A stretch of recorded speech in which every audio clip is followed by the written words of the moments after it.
State my name for you. Please. Chaz, C-H-A-Z.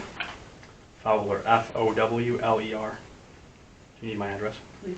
111 Green, G-R-E-E-N, Avenue, Bay City. Okay.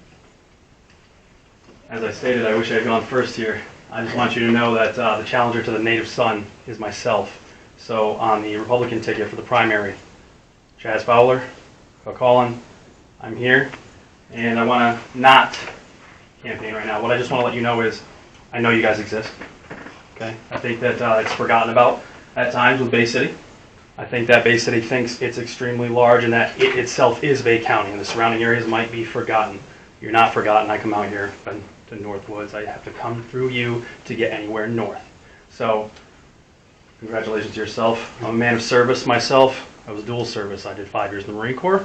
I had an esteemed duty. I served President Obama at Camp David, so it was pretty elite. As I said, I will remind you, I am running Republican. So I can work both sides of the aisles. I worked with Debbie Stabenow for veteran legislation through the Improve Act for guys like myself, ladies too, when they're transitioning to go to college. I've been working at Saginaw Valley as a military student affairs advisor. That's just to give you a little rundown of, hey, he looks young. What's he got to offer? Quite a bit. So when you see my face, whether it be in publication, billboard, or otherwise, don't shy away from it. Go ahead and go to the website and reach out. Anyway, I'm here. I'm accessible. I will return here. And regardless of win, lose, or draw, I just respect that you all still come out here. I think that that's lost on my generation. You have grievances, and that generally brings us to places like this, or esteemed leaders like this. And I feel like that is starting to erode, where people can't identify, where is my town hall? I've got to go where to do what? Why? That is a problem. We need to fix that. So principled leadership is what I'm about. Thank you for the time. I hope I kind of settled things down here. If not, just made them worse. But that's all I have to say. What are you running for?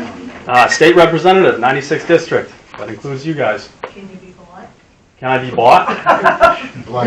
Those pockets look thin, so if we have any, I'm here at 5, I have 6, but no, absolutely not. It would be incongruent with how I grew up and a Navy man that raised me. I grew up without my father, so I had my grandfather, and he comes from a generation in a time period where if you were bought, you were no good to anyone, and if you can't stand on your own 2 feet, you can't stand for anything at all. And I think that'll answer that question. Yeah. Thank you. Thank you. So, appreciate it. Anyone else? All right, hearing none, we'll move on. Under unfinished business, at the last meeting, I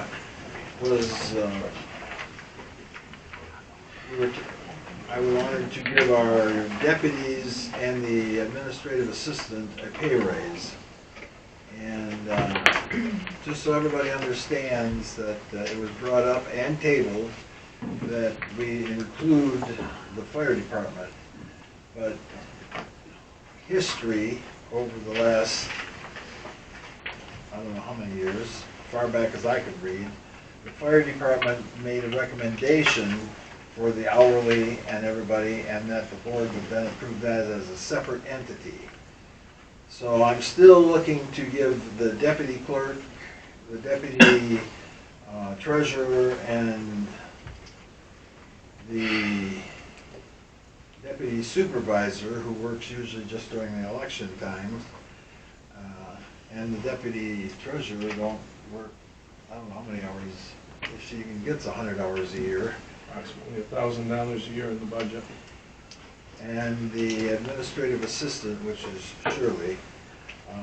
Right now they're, I'd like to give them $1 raise.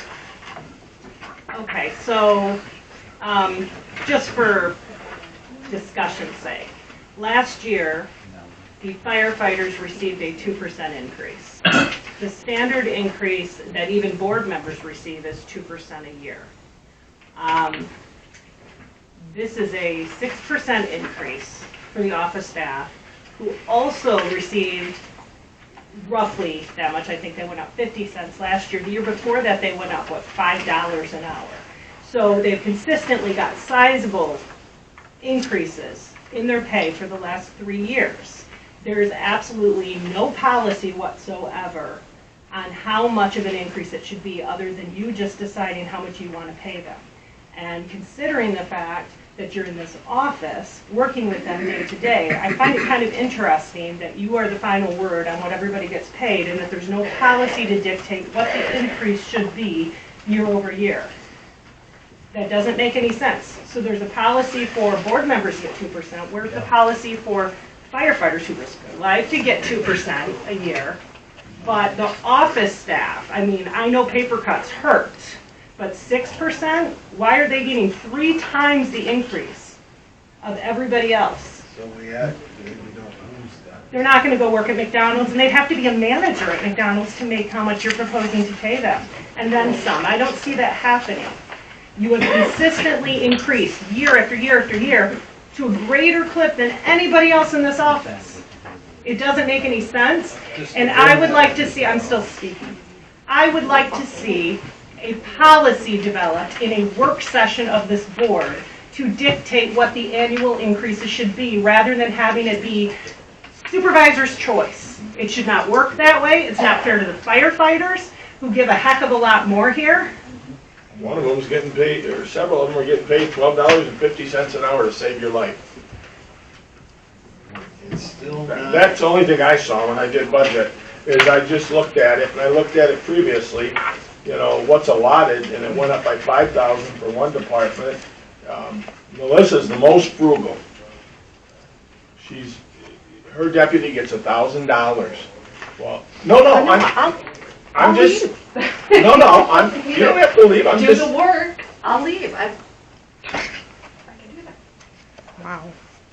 So, That's I the guess, There we I go. guess what I'm trying to say here is that the fire department is a completely different entity. And depending on where you are in the fire department depends on your pay. That's understood, but, you know, I'm talking now. that. Holy crap. I'm talking now. Well, you don't have to hammer that. Shut up! You shut up. that's a little bit unnecessary to be, You arrested? I am speaking. can speak. So the fire department is a separate, completely separate entity. They will tell us what the raises will be, and then that comes to the board for us to decide. It has nothing to do with the administrative assistant or the deputies. Well, it kind of does, because it's coming out of the people's pockets. And when they had the increase, which was shortly after I got on this board, we voted for it. And we increased their starting wage up to $15, and then we had tiers as they moved up, right? Like if it's a lieutenant or a captain or so on and so forth, they moved up in their hourly rate. It never came before us to give them the increase the last time. So where is the policy that dictates what that increase is? Because that was never before the board. We never got it. They went up 2% last year, because they're not making $15, they're making $15.30. They're making $16.32 an hour. They're making $17.34 an hour. They got 2% last year. We never voted on that. We never voted on a policy for that to be automatic. There is no policy in place. We consistently go 2%. You put that into the budget every year for elected officials, but there's absolutely no set policy for these increases to happen, which means you have, again, a runaway train, because there's no policy for us to follow. What we need to do is sit down and have a policy that is fair, so we don't have people working in the office getting a 6% increase and the firemen getting a 2% increase, but only when they ask for it. That's not proper. And we do have people working there, once they get all their stuff set, they go up to $15 an hour to start. Am I correct, guys? 15 to start once they pass everything, right? Let me get a fire one for you. If you're a firefighter or a medical responder. Then it starts at 15, right? Right. Okay, and they go up from there. So we do actually have firefighters, after they complete their training, making $15 an hour, and office staff already making more than that. And now you're proposing for the office staff to be getting $2 more an hour to work in this office than firefighters that are responding to your house fire or your car accident or your medical emergency. That doesn't seem to equate. So we need to have a bigger discussion about having a policy in place where this isn't before us and it's supervisor's choice on how much people get paid. one comment. All right. Melissa, when Dennis was here, wasn't that established on the 2%? Where we did with the fire department and we did with the other employees? I believe so, yes, but I mean, when he was here, I think we were giving 2% to, like, everybody, and I Right. don't think we should have been. Right. Because some of those people were on contracts. So Right. they probably should have been. But the employees themselves, and I thought that was established, I don't know about if that policy was actually written, but that was established quite some time ago. When I was first here, that was discussed and that actually all unraveled when we had to fix the pensions. Okay. Because everything wasn't written, in fact, it wasn't written, but it was just on cruise control. Mhm. So no matter what, everybody continued to get the 2%, all pensions went up 2%. And so, and if you were an officer, then that affected you. So, my only question is, you know, when we were doing budget, I asked about pay raises, and there was nothing. Now we're in the middle of our quarter into the fiscal, and now we're talking about pay raises. You know, And that's two That budget was- discussions in a row where that's happened, where pay raises weren't brought up when we were talking about the budget, but were brought up after the fact for us to vote on them with nothing to go with, except for you deciding. So I'm suggesting $1. And I'm making a motion that we give the deputies and the administrative assistant $1 raise starting here in June. And just so everybody understands that when Shirley turns in her bill, she turns in a bill for what she's doing for the electrical inspector, and a lot of times she's working for maybe a little bit of the building inspector, and we do take that money out of that building fund to pay them. You had mentioned the deputy supervisor not working very much, but most of the time when he's here, he's working on the election. Shouldn't that come out of the election pay instead of the Well, I deputy think he did supervisor get paid budget? out of the election pay the last time. You just mentioned that, so I just wanted to clarify where that's actually coming from. So where exactly does this stop, since there's no policy? Is it just when you decide that they get paid more than McDonald's, or are we just gonna do this every year with you adding an extra $1 an hour? Because I So think I we need a have a policy. motion on the but we're floor. having discussion, and And I we have a had motion second. on the floor. Do I hear a second?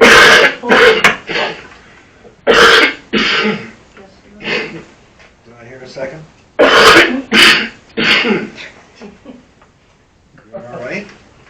no, I'm not. Do you need water? I don't. I'm okay. Give him a drink or something. I was gonna say, you want me to? He's got it, he's got it. No, it's just- You want me to go get you a bottle of water? I would take a bottle of water. All right.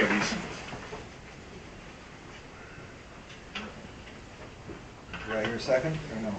I'll second. I know how hard Molly works. So I don't think the pay raise then in discussion now that we have a motion on the floor, that, like, it probably won't be, well, we got the election coming up, but again, we should be paid for election workers.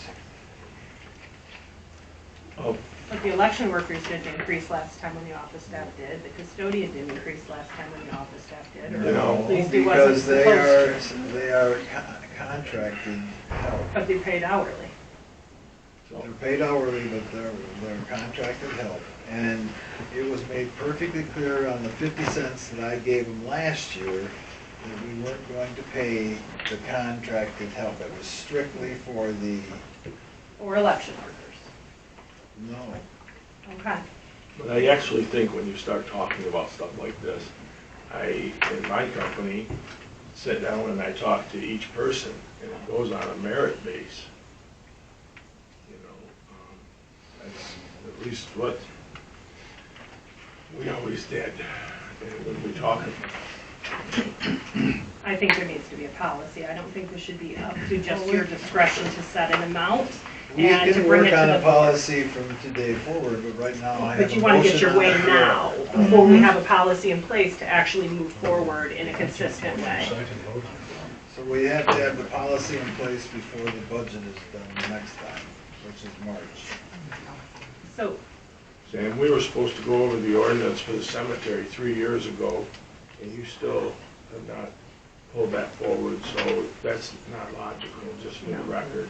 Just for the We've heard record, this before, you that was we're the gonna head talk of about the it. cemetery for a that's year, cute. and we didn't go over it, so let's move on. We did. We set have the a vote, structure. we need a roll call vote on it. Class, Yes. DeShano, no, Campbell,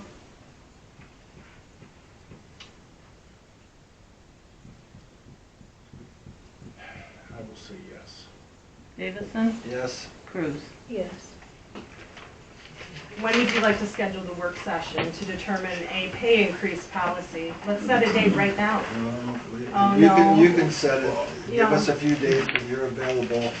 Obviously, we're working around, maybe you're working, I don't know. Yeah, I don't know either, but, you know, So- maybe we set it right now. I make a motion that we schedule a work session to talk about a pay increase policy. So we have one in place. I'll let you guess. Charlie, I know your schedule is a little bit tough, so I want to make sure you're not going to be out of town.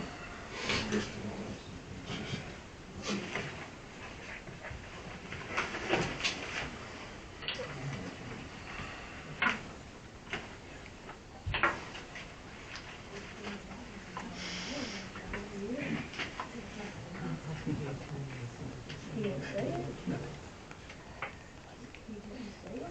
He said, I give a dollar.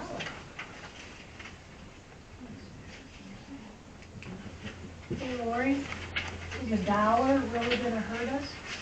Samuel voted a dollar. He didn't specify a dollar an hour or a dollar a year. He gives him a dollar, you know, It's $1 an hour, that's how they get paid. you didn't say that. You didn't I would say- specify. The 19th, it's a Wednesday. I can't on a Wednesday. Oh. Imagine that. So then we will look at, Actually, the 19th, I don't think we're even open, that's June. Oh, yep, that is. Juneteenth. That's Juneteenth. so we could meet at noon on that day. Yeah. You get paid, you get a salary, so to say that we're not open, I mean, we're supposed to be 24/7. I won't be here the 19th, so what other day you want? I can meet at noon any day. Back up to the 18th. I can meet at Available. noon I'm gonna on be at a the- conference. You're at a conference? That week. She's at a conference. When do All you get week? back from the conference? That whole week she's at a conference. Go down to church and stuff. How about Tuesday the 25th? Okay, Tuesday the 25th. At 1 o'clock.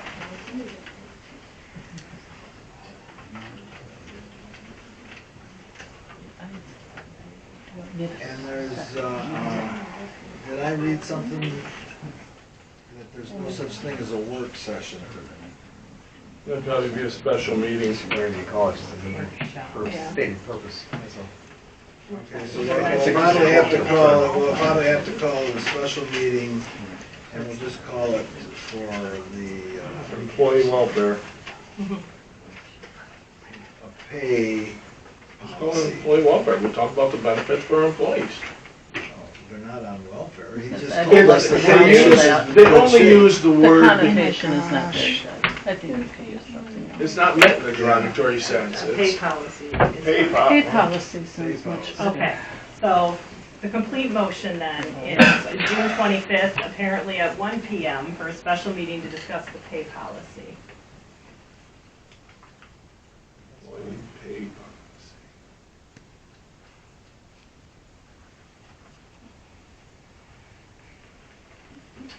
We just second. I'll second it.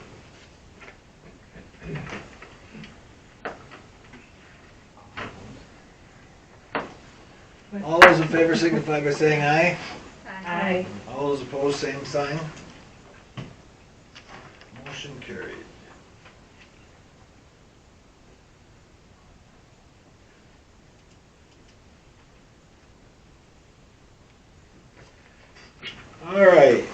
On to new business. The cemetery. We put in section F, and we had Sokoviak put in the drive around section F. So he dug the sand and put the gravel in, but we never blacktopped it. So our Mr. Sokoviak says for $24,000, that he'll finish the blacktop around section F. 24 or 25. 24,000, right here's the bid, you got a copy of it. He said he talked to you and he adjusted it by $1,000. No, right here it is, Okay. he gave us this right here. Well, And even though this is a bid from 22, he said he would honor this bid, but if we're not going to blacktop it, we owe him $12,000 of this bid to cover the excavating and the gravel. you know, I actually met with Mr. Sokoviak today in the cemetery, interestingly enough, because the proximity of the trees to the road still is a problem. He doesn't recommend putting asphalt right on top of where the trees are. And so when I actually talked to him today, we can move if we don't change it. He would work to realign the roads. I just sent everybody pictures so you can see we've got a tree that was hit by lightning. The interior is rotted right out. You open your door if you're parked where the asphalt's to be, and you have a great risk of hitting one of 3 trees. And that is not in our best interest to leave that road located where it's at. Do you know what the cost would be to move the road? Well, that would, to move it by 3 feet will cost us $2,200, which is minor. It should have been addressed in the beginning when he said he didn't like to put an asphalt road right on top of a tree because the tree grows, the asphalt heaves, you destroy a road that you just spent a lot of money on. If the road was to be aligned with section E and come out on the west bank and go into the north section so that this doesn't have to be revisited in 10 or 15 years, then at that point, a 750-foot road that's aligned with both banks would have a total cost of $36,000, and it's at exactly the same price per unit of asphalt. Now, you then say, what happens with this previous road? The previous road, the comment was made, the excavating that took place, it would be a cost of $6,200. But he does not recommend leaving that road exactly where it is, but he does not want to get into a political argument. Because... Is it a lot, if it's, so you said the tree is dead. Oh, the tree, yeah, it's in your text message on your If it's the fact that the phone. road is too close to the tree, would you just cut the tree down? It's not the only. It's not the only tree, and Sam said we're not cutting no more trees down. But that tree will come down because the center of the tree is rotted out. So when we plotted out section F, we plotted the road, we plotted the trees, so we put all the grave sites, all 600 graves around everything. So the trees is not going to be affecting the graves like we have today. Those trees do affect a lot. And with the roads not aligning with the roads that are there, you can come in off of the end of the road that's right there at section E, and that would actually adjust it over, and you would have all that burial right there that would still be section E. So you would actually gain graves where we currently are driving, because we then have a dedicated surface instead of a dedicated whatever. And then you just take the dumpster and you put it in its little box like we require all the businesses to do, put nice little fencing around it so people... But Yes, sir? north of section E is where the river overflows every time we get a 2 or 3 inch rain. Well, if you look, that is the highest spot in our cemetery. It Well, doesn't... it can't be. Really? You told us that you stood in a... There is a pond in the back, Mr. knee-deep Davison. water when you were